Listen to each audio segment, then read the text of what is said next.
Ramadan special നല്ല tasty ആയിട്ടുള്ള ഒരു ചിക്കൻ പപ്സിൻ്റെ വൈറ്റ് സോസ് കൊണ്ടാണ് ഇത് തയ്യാറാക്കുന്നത്. അടിപൊളി ടേസ്റ്റാണ്. ആ വൈറ്റ് സോസിൻ്റെയൊക്കെ ആ നിറമൊക്കെ കാണുന്നുണ്ടല്ലോ, നല്ല മുരിഞ്ഞ പപ്സാണ്. നമുക്ക് കണ്ടാലോ? അപ്പം അതിന് വേണ്ടിയിട്ട് നമ്മളൊരു ഫ്രൈങ് പാനിൽ എണ്ണ ഒഴിച്ചു കൊടുക്കുന്നു. ഒരു 2 സബോള, 2 പച്ചമുളക്, ചെറിയ കഷ്ണം ഇഞ്ചി, കറിവേപ്പില, മല്ലിയില, ഇത്രയും ഒന്ന് നന്നായിട്ട് വഴറ്റി കൊടുത്തു. നല്ല ഈ പരുവത്തിൽ മതി, മുരിഞ്ഞൊന്നും എടുക്കണ്ട. അതിലേക്ക് 1 സ്പൂണ് മസാലപ്പൊടിയാണ് നമ്മൾ ചേർത്ത് കൊടുത്തത്. എന്നിട്ട് അതും ഒന്ന് മൂപ്പിച്ച് ആ പൊടിയും കൂടി എടുക്കണം.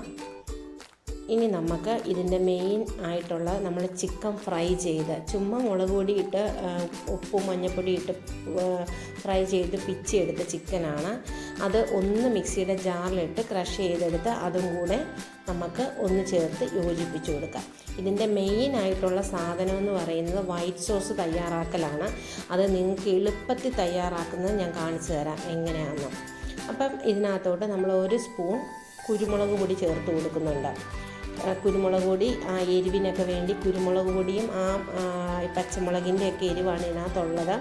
അടിപൊളി ടേസ്റ്റാണ്. നിങ്ങളൊന്ന് ട്രൈ ചെയ്യണം, അവസാനം വരെ കാണണം. അപ്പോൾ അത് നമ്മൾ വേറൊരു പ്ലേറ്റിലേക്ക് മാറ്റി കൊടുക്കുന്നുണ്ട്. ഇനി ആ ഫ്രൈങ് പാനിലാണ് നമ്മൾ വൈറ്റ് സോസ് തയ്യാറാക്കുന്നത്. അതിനു വേണ്ടി നമ്മൾ 1 സ്പൂൺ എണ്ണ വീണ്ടും ഒഴിച്ചു കൊടുത്തു. 1 സ്പൂൺ അളവിൽ, ഒരു വലിയ സ്പൂൺ അളവിലാണ് നമ്മൾ മൈദാമാവ് ചേർത്ത് കൊടുക്കുന്നത്. മൈദാമാവ് ചേർത്താൽ ആ മൈദ പൊടി ഒന്ന് റോസ്റ്റ് ആക്കണം. ഒന്ന് ഇളക്കി അതൊന്ന് റോസ്റ്റ് ആക്കുന്നതോടൊപ്പം തന്നെ കട്ട കെട്ടാതെ പാല് കുറേശ്ശെ ഒഴിച്ചു കൊടുത്താണ് നമ്മളത് സോസ് റെഡിയാക്കുന്നത്. അപ്പം പാലൊഴിച്ച് നമുക്ക് കട്ട കെട്ടിയാൽ നമുക്ക് ആ പാലൊഴിച്ച് അത് ലൂസാക്കി എടുക്കാവുന്നതേ ഉള്ളൂ. നിങ്ങൾ ടെൻഷൻ അടിക്കേണ്ട, കട്ട കെട്ടിയെന്നോർത്ത് കണ്ട നല്ലതായിട്ട് ലൂസായി കിട്ടും. അതിലേക്ക് നമ്മൾ തയ്യാറാക്കി വെച്ച ചിക്കൻ ഇട്ട് കൊടുക്കണം. ഇത് നന്നായി ഇളക്കി യോജിപ്പിക്കണം. ഇപ്പം ചിക്കൻ നല്ല ഒരു ക്രീമി സോസ് പരുവത്തിൽ നമുക്ക് കിട്ടിയിട്ടുണ്ട്. ഇങ്ങനെ നമുക്ക് എടുത്ത് വെക്കാവുന്ന ഈ പരുവത്തിലാണ് നമ്മൾ ഫ്ലെയിം ഓഫ് ചെയ്യണം. ഇനി നമുക്ക് സമൂസ ഷീറ്റ് ക്രോസ് ആയിട്ട് വെക്കണം. ഇതുപോലെ ഞാൻ കാണിച്ചിരിക്കുന്ന പോലെ വെച്ചിട്ട് അതിൻ്റെ സെൻറ്ററിലായിട്ടാണ് നമ്മൾ ഫില്ലിങ് വെച്ച് കൊടുക്കേണ്ടത്. ആ ഫില്ലിങ്സ് നമുക്ക് നിറച്ചും വെച്ച് കൊടുക്കാം, ഇല്ലേ പരത്തി വെച്ച് കൊടുക്കാം. അതൊക്കെ നമ്മുടെ ഇഷ്ടം പോലെ നമുക്ക് ചെയ്യാവുന്നതാണ്. എന്തായാലും ഇതിന് നല്ല ടേസ്റ്റാണ്.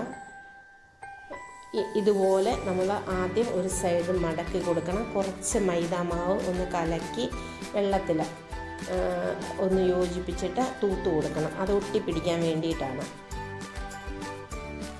അടുത്ത ആ ലെയർ ക്രോസായിട്ട് വെക്കണം. വീണ്ടും നമ്മൾ മൈദാമാവ് ഇതുപോലെ തൂത്ത് കൊടുക്കണം.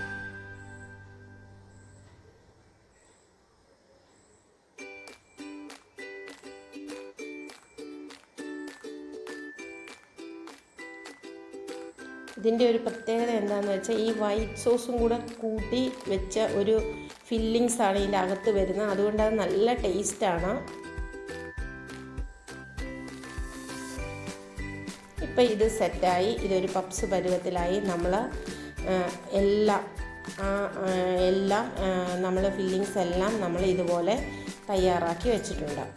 ഇനി നമുക്ക് ഇതൊന്ന് ഓരോന്നായിട്ട് ഫ്രൈ ചെയ്തെടുക്കണം. ഇപ്പം മനസ്സിലായി കാണുമല്ലോ എങ്ങനെയാണ് മടക്കി എടുക്കേണ്ടതെന്നൊക്കെ.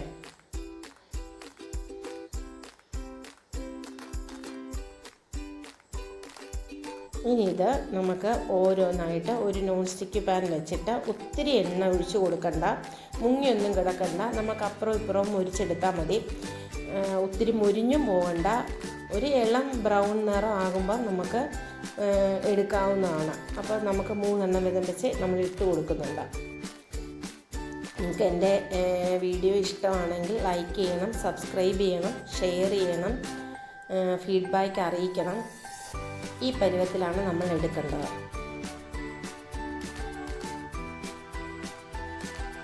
അങ്ങനെ അടുത്ത ട്രിപ്പ് നമുക്ക് ഓരോന്നായിട്ട് നമുക്ക് ഓരോന്നായിട്ട് നമുക്ക് ഇട്ട് കൊടുക്കാം.